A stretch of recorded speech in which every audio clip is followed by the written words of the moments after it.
এইরকম তরুণ বিপ্লবীরা আহত হবে, মৃত্যুর দুয়ারে চলে যাবে, তারপরে সরকার নড়ে চড়ে বসবে, আমরা এটাও চাই না। বরঞ্চ এই অবস্থায় এই দুঃসাহস কেউ যাতে না দেখাতে পারে, এই জন্য সরকারকে তার দায়িত্ব অবশ্যই পালন করতে হবে। আজকে অনেকের পদত্যাগের ব্যাপারে দাবি উঠেছে, আমরা তাদেরকে অনুরোধ করব, আপনারা পদত্যাগ নয় বরঞ্চ দায়িত্ব পালনের যোগ্য, এটাও আপনারা প্রমাণ করুন। যদি প্রমাণ করতে ব্যর্থ হন, মনে রাখবেন 5 আগস্ট বারবার ফিরে আসবে। আমি গভীর শ্রদ্ধার সাথে স্মরণ করছি যারা 71-এর মুক্তিযুদ্ধে জীবন বাজি রেখে যুদ্ধ করেছেন, শাহাদত বরণ করেছেন, আহত হয়ে পঙ্গুত্ব বরণ করেছেন, যারা স্বাধীনতা পরবর্তী বাংলাদেশে মানুষের অধিকার, স্বাধিকার এবং একটি মানবিক সমাজ গড়ার জন্য লড়াই করেছেন, জীবন দিয়েছেন। বিশেষ করে গত 15.5 বছর ফ্যাসিবাদী শাসনামলে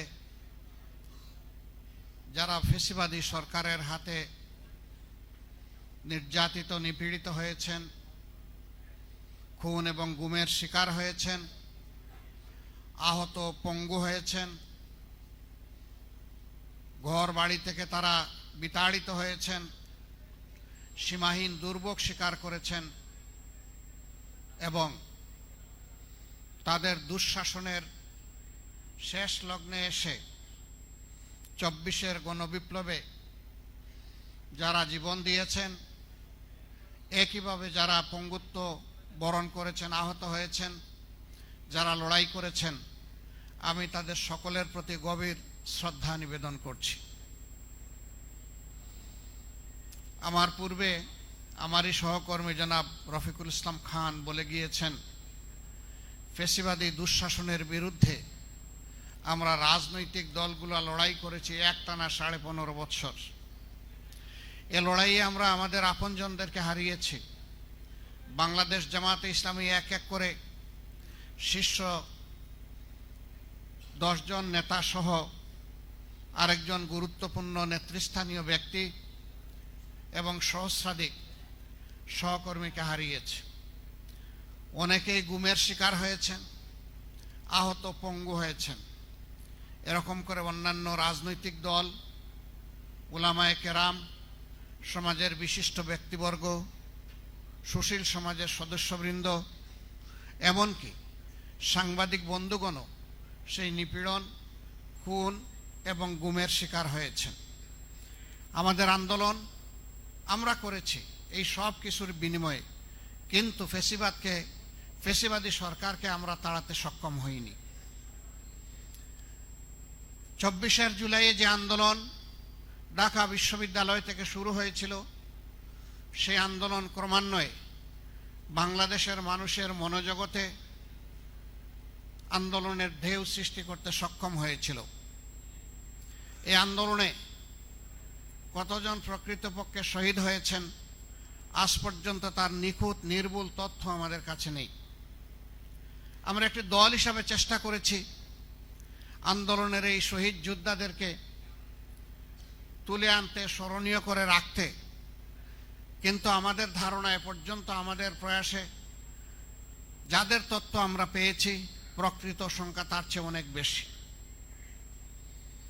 এই আন্দোলনে যে সমস্ত যুবকরা, যুবতীরা জীবনের দিকে ফিরে তাকায়নি, যে তরুণরা প্রাণ চঞ্চল অবস্থায় ঘর থেকে বের হয়ে এসেছিল, যে আনাসরা মাকে চিঠি লিখে তার জীবনের শেষ নোটিশ জানিয়ে দিয়েছিল, সেই রকমই একজন দুর্বার তরুণ, আন্দোলন এবং বিপ্লবের প্রতীক, বিপ্লবীদের মুখপাত্র, ইনকালাব মঞ্চের মুখপাত্র, আমাদের প্রিয় শরীফ ওসমান হাদিকে গেল শুক্রবারে প্রকাশ্য দিবালোকে গুলি করে হত্যা করার উদ্দেশ্যে তাকে মারাত্মকভাবে আহত করা হয়েছে। আমরা তার জীবন নিয়ে শঙ্কিত, শুধু শঙ্কিত নই, দারুণভাবে শঙ্কিত। আজকে তাকে সিঙ্গাপুরে নিয়ে যাওয়া হয়েছে। জানি না আল্লাহ তাআলা তার কপালে কিসমতে ভাগ্যে কি লিখে রেখেছেন। আল্লাহ তাআলার কাছে দোয়া করি, আল্লাহ তো মৃতকেও জীবিত করতে পারেন। তুলিজুল হাইয়্যা মিনাল মাইয়্যিত, আল্লাহ বলজুল হাইয়্যা মিনাল মাইয়্যিত, যে আমি মৌতের ভিতর থেকেও জীবন দিয়ে বের করে আনতে পারি। এবং আল্লাহ তা দুনিয়াবাসীকে বহুবার দেখিয়েছে। আমরা আল্লাহ তাআলার দরবারে বিগলিত চিত্তে দোয়া করি, আল্লাহ তাআলা তার কুদরতের হাত হাদির দিকে সম্প্রসারিত করে তাকে তিনি আবার বিপ্লবী হিসেবে আমাদের কাছে ফিরিয়ে দিন। প্রসঙ্গক্রমে এখানে বলতে হয়, তার উপরে এই বেদনাদায়ক কাপুরুষিত এই আক্রমণের কারণে আজকে গোটা দেশবাসী, যাদের মনে সামান্য মানবিক মূল্যবোধ আছে, সবাই দারুণভাবে ব্যথিত। তারা সকলে সমবেদনা জ্ঞাপন করছে। এমনি প্রেক্ষাপটে আজকে অত্যন্ত দায়িত্বশীল একটি জায়গায় থেকে বর্তমানে কার্যত বাংলাদেশ এই কয়টা দিন যাদের নিয়ন্ত্রণে চলবে, সেই নির্বাচন কমিশনের প্রধান তিনি একটি বক্তব্য রেখেছেন, যা আমি বিশ্বাস করি আমার মতো সমস্ত মানুষকে আহত করেছে। তার উদ্দেশ্য দেখা আমাদের দায়িত্ব নয়, বক্তব্যের বিষয়ে জাতির সামনে এসেছে। জাতি তার এই বক্তব্যকে মোটেই ভালোভাবে গ্রহণ করেনি, অথচ তিনি আছেন একটি নিরপেক্ষ জায়গায় বসে। আমি তাকে বিনয়ের সাথে অনুরোধ করব, আপনার এই বক্তব্যের ব্যাখ্যা আপনাকে দিতে হবে। জাতির মনে আপনি বক্তব্য যে দুঃখ সৃষ্টি করেছেন, এই দুঃখ দূর করার দায়িত্ব আপনার। আপনাকে প্রমাণ করতে হবে আপনি যে সেনসিটিভ জায়গায় এখন দায়িত্ব পালন করছেন, এই জায়গায় দায়িত্ব পালনের জন্য আপনি উপযুক্ত ব্যক্তি। এটা আপনাকেই প্রমাণ করতে হবে। এই জন্য আমি অনুরোধ করব, দেরি না করে তিনি যেন তার বক্তব্যটি জাতির সামনে স্পষ্ট করেন। তাহলে জাতি তার ব্যাপারে যদি কোনো দুঃখ পেয়ে তাকে হয়তো দূর হবে, না হয় জাতি সিদ্ধান্ত নেবে। দুইটার যে কোনো একটা হবে। আমরা উনি এবং উনার মতো রাষ্ট্রের গুরুত্বপূর্ণ দায়িত্বে যারা আছেন, তাদের সকলের সাথে কাছে বিনয়ের সাথে অনুরোধ করব, আপনারা কেউ দায়িত্ব জ্ঞানহীন কোনো আচরণ এই জাতির সাথে করবেন না। সকল জায়গা থেকে আমরা দায়িত্বপূর্ণ আচরণ দেখতে চাই। সরকার শরীফ ওসমান হাদির ব্যাপারে, তার চিকিৎসার ব্যাপারে তারা পদক্ষেপ নিয়েছেন, সরকারকে আমরা সাধুবাদ জানাই। কিন্তু আমরা এটাও চাই না এইরকম তরুণ বিপ্লবীরা আহত হবে, মৃত্যুর দুয়ারে চলে যাবে, তারপরে সরকার নড়ে চড়ে বসবে। আমরা এটাও চাই না। বরঞ্চ এই অবস্থা, এই দুঃসাহস কেউ যাতে না দেখাতে পারে, এই জন্য সরকারকে তার দায়িত্ব অবশ্যই পালন করতে হবে। আজকে অনেকের পদত্যাগের ব্যাপারে দাবি উঠেছে। আমরা তাদেরকে অনুরোধ করব, আপনারা পদত্যাগ নয় বরঞ্চ দায়িত্ব পালনের যোগ্য, এটাও আপনারা প্রমাণ করুন। যদি প্রমাণ করতে ব্যর্থ হন, মনে রাখবেন 5 আগস্ট বারবার ফিরে আসবে। কিন্তু এটা আমাদের কামনা নয়। কেন বারবার এই জাতি জীবন দিবে? কেন রক্তের হুলি খেলা হবে? আমাদের কামনা হচ্ছে আগামীর একটি ঐক্যবদ্ধ, মানবিক, দুর্নীতিমুক্ত বাংলাদেশ, যেই বাংলাদেশ হবে তারুণ্যের বাংলাদেশ। যেই তরুণরা বিজয় এনে দিয়েছে, আমরা এই বাংলাদেশ তাদের হাতে তুলে দিতে চাই। এই জন্যই আজকে তরুণরা টার্গেট, এর জন্যই আজকে বিপ্লবীরা টার্গেট। আমরা ওই সমস্ত দুষ্কৃতিকারীদেরকে বলতে চাই, এইভাবে কাপুরুষোচিত হামলা করে 2-1 মানুষকে দুনিয়া থেকে উঠায় দেওয়ার যে ষড়যন্ত্র তোমরা করছো জাতিকে ভয় দেখানোর, তোমাদের প্রত্যেকটি বুলেটের আঘাত এই জাতিকে নতুন করে জীবন দিবে ইনশাআল্লাহ। অতএব সাবধান। যদি ভালো হয়ে যাও ভালো, যদি ভালো না হোক তাহলে এই জাতি তার প্রয়োজনীয় পাওনা সকলের কাছ থেকে আদায় করে ছাড়বে। প্রিয় দেশবাসী, আমরা অতীত নিয়ে পড়ে থাকতে চাই না। এটি একটি গতিশীল জাতির পরিচয় কখনো বহন করে না। আমরা আমাদের প্রিয় জাতিকে বিভক্ত দেখতে চাই না। আমরা একটা ঐক্যবদ্ধ জাতি দেখতে চাই। আমরা এটাও চাই না যে আমাদের জাতির উপর বাহির থেকে কেউ এসে খবরদারি করুক, দাদাগিরি করুক। এইটা আমরা বরদাস্ত করব না। 54 বছর আমাদের ভাগ্য চূড়াবালিতে হারিয়ে গিয়েছিল। জনগণের ভাগ্যকে কুলে নিয়ে, বুকে নিয়ে আমরা সামনের দিকে দুর্বার গতিতে এগিয়ে যেতে চাই। আমরা ইতিমধ্যেই ঘোষণা করেছি, বিভক্তি নয় ঐক্য, হিংসা নয় ভালোবাসা, দুর্নীতি নয় স্বচ্ছতা এবং দায়বদ্ধতা, অবিচার নয় সকলের জন্য সুবিচার, বেকারত্ব নয় হাতে হাতে কাজ। এই নিয়ে আমরা প্রিয় জাতিকে সামনের দিকে এগিয়ে নিতে চাই। আমরা আমাদের জাতির প্রতি গভীর আস্থা রাখি। জাতি, এই পুড় খাওয়া জাতি 54 বছর তারা বিভিন্ন শাসন দেখেছে। এখন জাতি মুখিয়ে আছে নতুন একটি বাংলাদেশ দেখার জন্যে। অতীতের যত ময়লা আবর্জনা শাসন ব্যবস্থায় ছিল, পুরানা সেই কাসুন দিয়ে জাতি আর দেখতে চায় না। এগুলাকে পায়ের তলায় ফেলে দু পায়ে মাড়িয়ে সামনের দিকে নতুন বাংলাদেশের যাত্রা শুরু হবে ইনশাআল্লাহ। এ পথে অতীতেও জনগণের প্রত্যাশাকে কোনো কিছু দিয়েই চাপা দেওয়া সম্ভব হয়নি। আগামীতেও গড়ে ভাইরে যেখানে যে ষড়যন্ত্র করা হবে, সেই ষড়যন্ত্র মোকাবেলা করেই ইনশাআল্লাহ প্রিয় জাতি তাদের মঞ্জিলে মাকসুদে পৌঁছে যাবে। এখানে আমরা কারো সাথে কোনো ধরনের আপোষ করব না। বাংলাদেশ জামাতে ইসলামী অন্যায়ের সাথে আপোষ করার কোনো অতীত ইতিহাস নেই। ফেসিবাদের সাথে অনেকেই আপোষ করেছেন, বিভিন্ন ব্যাপারে আপোষ করেছেন। জামাতকে আপোষ করার জন্য দফায় দফায় চাপ দেওয়া হয়েছে, অনুরোধ করা হয়েছে, আহ্বান জানানো হয়েছে, ষড়যন্ত্র করা হয়েছে। আমাদের সম্মানিত নেতৃবৃন্দ হাসতে হাসতে জীবন দিয়েছেন, কিন্তু আপোষের প্রস্তাবনাকে তারা ঘৃণা ভরে প্রত্যাখ্যান করেছেন। আমরা কোনো অন্যায়ের সাথে আপোষ করব না। তবে যেখানেই আমরা কল্যাণের সন্ধান পাব, যার কাছেই পাব তাকে আমরা জড়িয়ে ধরব। আজ জাতি বৃহত্তর লক্ষ্যের দিকে আগাচ্ছে। গরম ভাতে বিড়াল খুশি হয় না,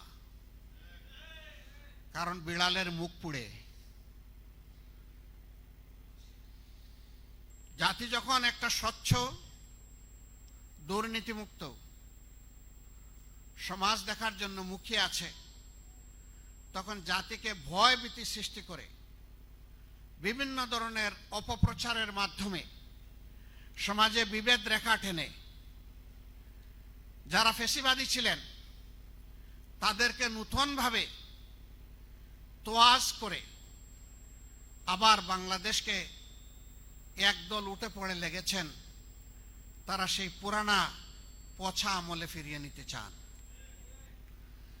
আপনারা চিহ্নিত হয়ে গিয়েছেন। আপনারা এতদিন বর্ণচূড়া ছিলেন, এখন আপনাদের রূপ প্রকাশ পেয়েছে। আমরা আপনাদেরকে বলবো, নিজেদেরকে সংশোধন করুন, অনুতপ্ত হন, ক্ষমা চান এবং এই অপকর্ম থেকে বিরত থাকুন। যদি না থাকেন, জাতি আপনাদেরকে ক্ষমা করবে না। সম্মানিত বন্ধুগণ, আগামীর বাংলাদেশ হবে ইনশাআল্লাহ একটা মাথা উঁচু করে দাঁড়ানো বাংলাদেশ। আমি বলেছি এই বাংলাদেশ হবে তারুণ্য নির্ভর বাংলাদেশ। এই বাংলাদেশ বিশ্বের সভ্য জাতিগুলোর সাথে প্রতিযোগিতা করার বাংলাদেশ। এই বাংলাদেশ হবে প্রত্যেকটি মানুষের জীবন সম্পদ এবং ইজ্জতের নিরাপত্তার বাংলাদেশ। বিশেষ করে আমাদের মা বোনদের ইজ্জতের নিরাপত্তা শতভাগ নিশ্চিত করার বাংলাদেশ। আর কোথাও থেকে কোনো একজন মা বোন কিংবা জায়ার কান্নার আমরা শুনতে চাই না। যে এই সমাজ আমাকে অপমান করেছে, এই বক্তব্য আর শুনতে চাই না। বরঞ্চ তারা যেন মাথা উঁচু করে স্বস্তির সাথে তারা বলতে পারেন, আমি একজন গর্বিত বাংলাদেশী। আমাদের তরুণরা যেন বলতে পারে, আমরা আর হাত পাতা ভিক্ষুকের জাতি নই, আমরা স্বনির্ভর বাংলাদেশের তরুণ নাগরিক। আমরা এমন একটি বাংলাদেশ তৈরি করতে চাই। এজন্য আমাদের কোনো রাজনৈতিক বন্ধু সংগঠন ঘোষণা করেছেন, আমরা যদি নির্বাচিত হই, অর্থাৎ তারা যদি নির্বাচিত হন, তাহলে আগামীতে সবাইকে নিয়ে তারা দেশ গড়বেন, কিন্তু কোনো পার্টিকে তারা নেবেন না। আমরা তাদেরকে সুসংবাদ দিচ্ছি, আমরা জাতিকে সুসংবাদ দিচ্ছি, যেই জাতি একটা ঐক্যবদ্ধ জাতি চায়। আল্লাহ তাআলা যদি আল্লাহ তাআলার মেহেরবানিতে প্রিয় দেশের জনগণের ভালোবাসায় আমাদেরকে নির্বাচিত করেন, আমরা তাদেরকেও বাদ দিব না, সবাইকে নিয়ে আমরা ইনশাআল্লাহ ঐক্যবদ্ধ জাতি করব। আমরা সরকারে আসার জন্য তাদেরকে আহ্বান জানাবো, আসুন।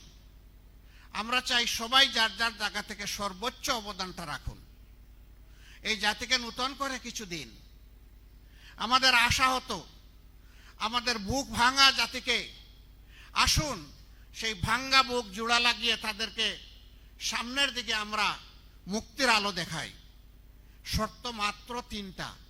আমি প্রথমে 2টা বলেছিলাম, তারপরে আমার তরুণ বিপ্লবী বন্ধুদের আরেকটা পরামর্শকে আমি মনে করেছি ওইটাও যথার্থ। নাম্বার 1, যারাই আমাদের সাথে আসবেন তাদেরকে অঙ্গীকার করতে হবে প্রকাশ্যভাবে জনগণের কাছে তারা নিজে দুর্নীতি করবেন না এবং কোনো ধরনের দুর্নীতিকে প্রশ্রয় দেবেন না। নাম্বার 2, সমাজে সকলের জন্য ন্যায় বিচার নিশ্চিত হবে, কোনো রাজনৈতিক দল কিংবা ব্যক্তি বিচার ব্যবস্থার উপর সামান্য কোনো হস্তক্ষেপ করতে পারবেন না। নাম্বার 3, জাতির প্রত্যাশা পূরণে এ পর্যন্ত সংস্কারের জন্য যে সমস্ত প্রস্তাব পেশ করা হয়েছে, তারা এই সংস্কার আন্তরিকতার সাথে বাস্তবায়নের সহযোগী হবেন, অংশগ্রহণকারী হবেন। এই 3 বিষয়ে যারা একমত হবেন তাদের জন্য আমাদের দরজা খোলা থাকবে ইনশাআল্লাহ। আমরা জানি না আগামী দিন আল্লাহ তাআলা এই বাংলাদেশ জাতির দায়িত্ব কার হাতে তুলে দেবেন, কারণ আল্লাহ নিজেই ঘোষণা করেছেন, কুলিল্লাহুম্মা মালিকাল মুলক তুতিল মুলকা মান তাশা। এ মহান সৃষ্টি জগতের সব কিছুর বাদশাহী আমার, আমি আল্লাহ। এরপরে সেই আল্লাহ তাআলা বলছেন, তবে দুনিয়ার শৃঙ্খলার জন্য বিভিন্ন জায়গায় বিভিন্ন জাতি গোষ্ঠী ভাষা বর্ণ আমি তৈরি করেছি। ওই জায়গাগুলোতে আমি ছোট ছোট মুলুকিয়ত দিয়ে থাকি, কর্তৃত্ব দিয়ে থাকি, শাসন ক্ষমতা দিয়ে থাকি। আমি দেই মানুষের কল্যাণের জন্য দেই, সমাজের শৃঙ্খলার জন্য দেই, শান্তির জন্য দেই। তবে এই দায়িত্ব পালনে কেউ যদি ব্যর্থ হয় তারও জেনে রাখা উচিত, তানজিউল মুলকা মিম্মান তাশা। তখন কিন্তু আমি ঝাপটা মেরে সেই দায়িত্ব কেড়ে নিয়ে যাই। একটা দল তারা বুকিং দিয়েছিল ক্ষমতার 2041 সাল পর্যন্ত, তাই না? জেলে ছিলাম। 7 জানুয়ারির নির্বাচনের সময় জেলে ছিলাম। অন্যান্য দলের সিনিয়র নেতৃবৃন্দ একসাথেই ছিলাম। হতাশ, সবাই হতাশ। সবাই বলতেন, ভাই এখন আর শর্ট টার্ম চিন্তা করে হবে না, এখন আমাদেরকে অনেক দূরে চিন্তা করতে হবে। অনেক জীবন দিলাম, লড়াই করলাম, সংগ্রাম করলাম, জেল খাটলাম, কিন্তু কিছু করতে পারলাম না। এখন 41 সালের পরের পরিকল্পনা আমাদেরকে নিতে হবে। আমি বলতাম, ভাই আমার জীবনে এতদিন বেঁচে থাকবে আমি আশাও করি না। আমি আমার এই জীবনে আল্লাহর কাছে এইটুকু আশা করি যে একটা পরিবর্তন দেখতে চাই। সুতরাং আমার কাছে ভাই কোনো 41 নাই, আমার কাছে 24-25 যাই আসবে আলহামদুলিল্লাহ। বলতো এগুলা দুর্বল মনের সান্ত্বনা। আমি বললাম, মন একটা দুর্বল হোক সবল হোক, সান্ত্বনা দেওয়ার জায়গায় একটাই, সেটা হচ্ছেন আল্লাহ রাব্বুল আলামিনের সাহায্য। ওই সাহায্যের দিকে তাকায় থাকবো, যতক্ষণ না আসবে তাকায়েই থাকবো। আলহামদুলিল্লাহ, যদি 24 না হতো আজকের 25-এ এখানে এইভাবে দাঁড়াতে পারতাম না। যদি 24 না হতো, আমরা যারা নির্বাচনের কথা বলছি, নির্বাচনের প্রস্তুতি নিচ্ছি, আমাদের মুখ দিয়ে নির্বাচন নামক কোনো শব্দ বের হতো না। যদি 24 না হতো, আজকে ইলেকশন কমিশনের দায়িত্বপূর্ণ জায়গা থেকে মাননীয় প্রধান নির্বাচন কমিশনার যে বক্তব্য দিয়েছেন, তিনিও এই জায়গায় থাকতেন না। যদি 24 না হতো, বর্তমানে যে ইন্টারিম গভর্নমেন্ট আছেন, যারা এর দায়িত্ব পালন করছেন, তাদের অনেকেও জেলে থাকতেন। তাদের কেউ কেউ এর আগে জেল কেটেছেন এই ফ্যাসিবাদী সরকারের আমলে। কারো স্বামী কিডন্যাপ হয়েছেন, তারাও আমাদের মতো মজলুম, তাদের প্রতিও আমাদের সম্মানবোধ আছে। যদি এই 24 না হতো, বর্তমানে ফ্যাসিবাদী আমলে যে সমস্ত মানুষকে নির্যাতন করা হয়েছে, অপমান করা হয়েছে, তাদের বিচার চাওয়ারও কোনো পরিবেশ এই দেশে থাকতো না। সুতরাং 24 আমাদের ইতিহাসের শুধু অংশ নয়, 24 এখন আমাদের কলিজার অংশ। এই 24কে সম্মান করলেই বাংলাদেশ এবং জাতিকে সম্মান করা হবে। আমি সকলের প্রতি বিনয়ের সাথে অনুরোধ করব, আমরা সম্মান করব 71কে, আমরা অবশ্যই সম্মান করব তেমনিভাবে 24কে। যার যেখানে যে অবদান, কোনোটাকেই খাটো করা কারোর জন্য সমীচীন হবে না। যার যার অবদানকে স্বীকৃতি দিলেই এই দেশে জ্ঞানীরা জন্ম নিবে, বীরের জন্ম হবে। আর যদি অবদানকে অস্বীকার করা হয়, জ্ঞানীর আত্মহত্যা হবে এবং এই দেশে মায়ের কুলে আর বীর জন্মাবে না। এই জন্য আমরা আমাদের বীরদেরকে গভীর শ্রদ্ধা দিয়েই স্মরণ করে যাব আজীবন ইনশাআল্লাহ। 24-এর বিপ্লবে নেতৃত্ব যারা দিয়েছে, অংশগ্রহণ যারা করেছে, আরেকবার আমি তাদের প্রতি সমস্ত হৃদয় কলিজা উজাড় করে আমি শ্রদ্ধা জানাচ্ছি। তারা জাতিকে নতুন করে প্রাণ এনে দিয়েছেন।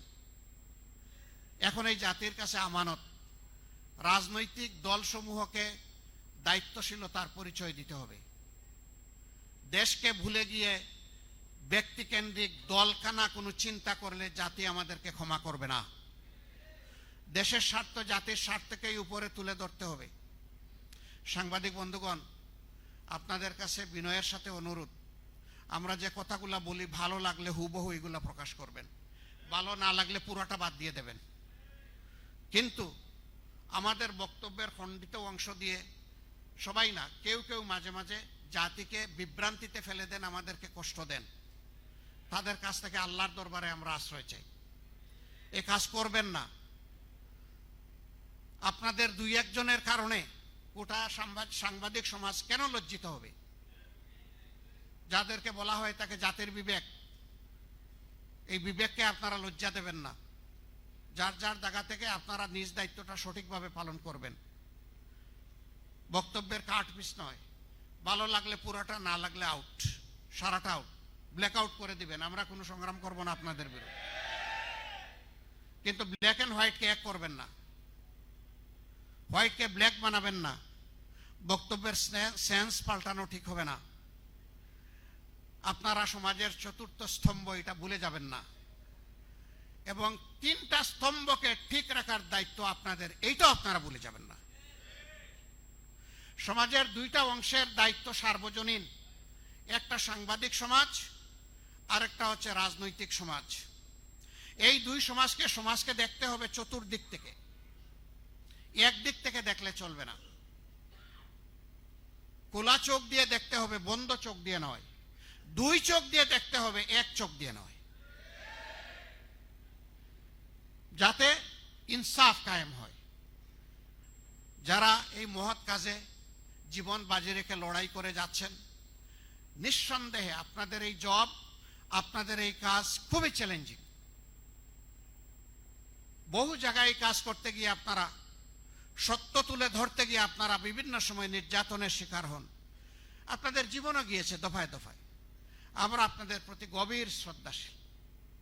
আমরা আমাদের পক্ষ থেকে আপনাদেরকে নিশ্চয়তা দিচ্ছি, আশ্বাস নয়, আপনাদের সঙ্গত, ন্যায়সঙ্গত, সত্য নির্ভর সকল কাজে আমাদের সম্পূর্ণ সহযোগিতা পাবেন। সেই কাজটা যদি আমাদের বিপক্ষেও চলে যায় তবু আমাদের সমর্থন পাবেন, কিন্তু কাজটা ন্যায়সঙ্গত, সত্য নির্ভর হতে হবে, মিথ্যা নির্ভর নয়। আমরা আপনাদের কাছ থেকে সমালোচনাও চাই। পত্রিকার দুইটা পার্ট, একটা হচ্ছে নিউজ আর একটা হচ্ছে ভিউজ। নিউজে যা আছে তাই বলতে হবে, ভিউজে আপনি যা চান সেটা বলবেন, মন খুলে বলবেন। এটা নেওয়া না নেওয়ার দায়িত্ব আমার, কিন্তু আপনার বলার অধিকার আছে। আপনার কণ্ঠ কেউ রুদ্ধ করবে না।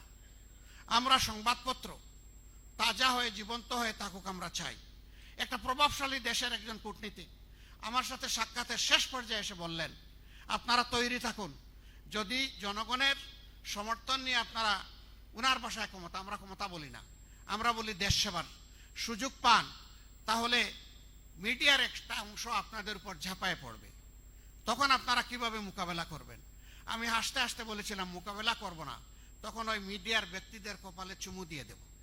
কই হাও, চুমু দিয়ে বলবো, আপনারা আমাদের সময় সবচেয়ে বেশি স্বাধীনতা ভোগ করুন, তবে সেই স্বাধীনতা যেন হয় নির্মল স্বাধীনতা।